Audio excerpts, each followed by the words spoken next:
to the Squareback. Glad to have you on this terrific, fun, awe-inspiring adventure that I've been traveling on with the Rust. Today, I'm going to take a break from removing some metal, and I'm going to try my hand at adding some metal. So I hope my Harbor Freight welder is going to work.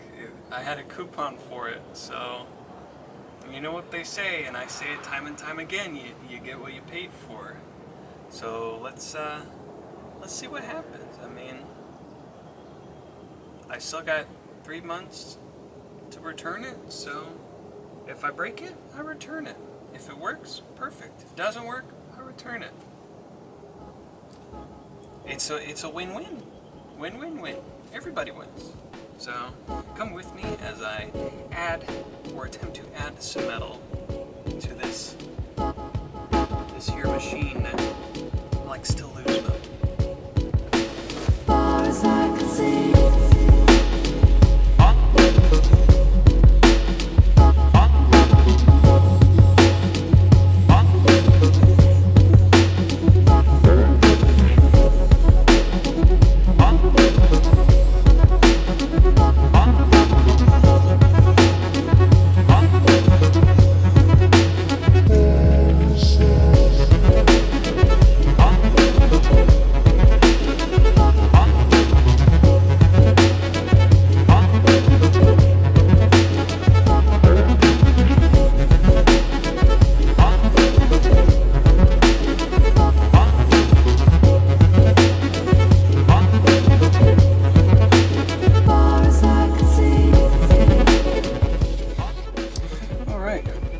So I made myself a very rough paper template, because it's always easier to remove material than add material. So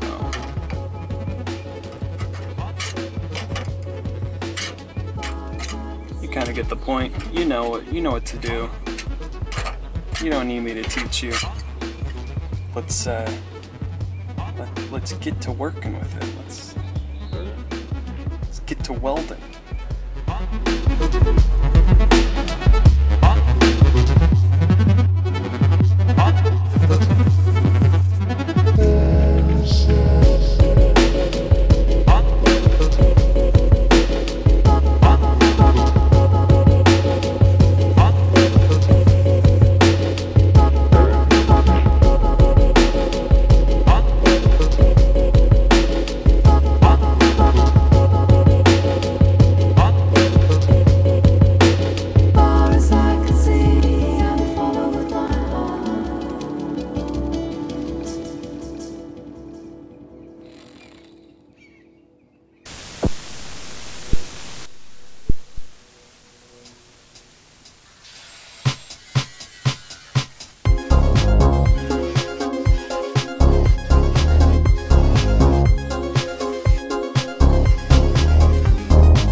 remember what I said at the start of the video.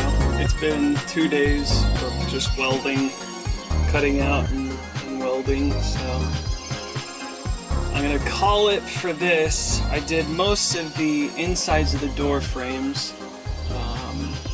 Got those patched up and replaced. Best of my abilities. I mean, I'm very much a novice at welding, so because I am biased in my opinions, it looks great. I did a very good job. I'm definitely one of the best welders that I know. By far the best that I know. And I know a lot of welders. But in terms of just, first of all, a Harbor Freight welder, it's not bad. It's, what, it cost me $99 with a coupon.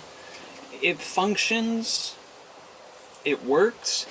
I just plug it into the outlet that has my dryer plugged into it, because it's a 20 amp.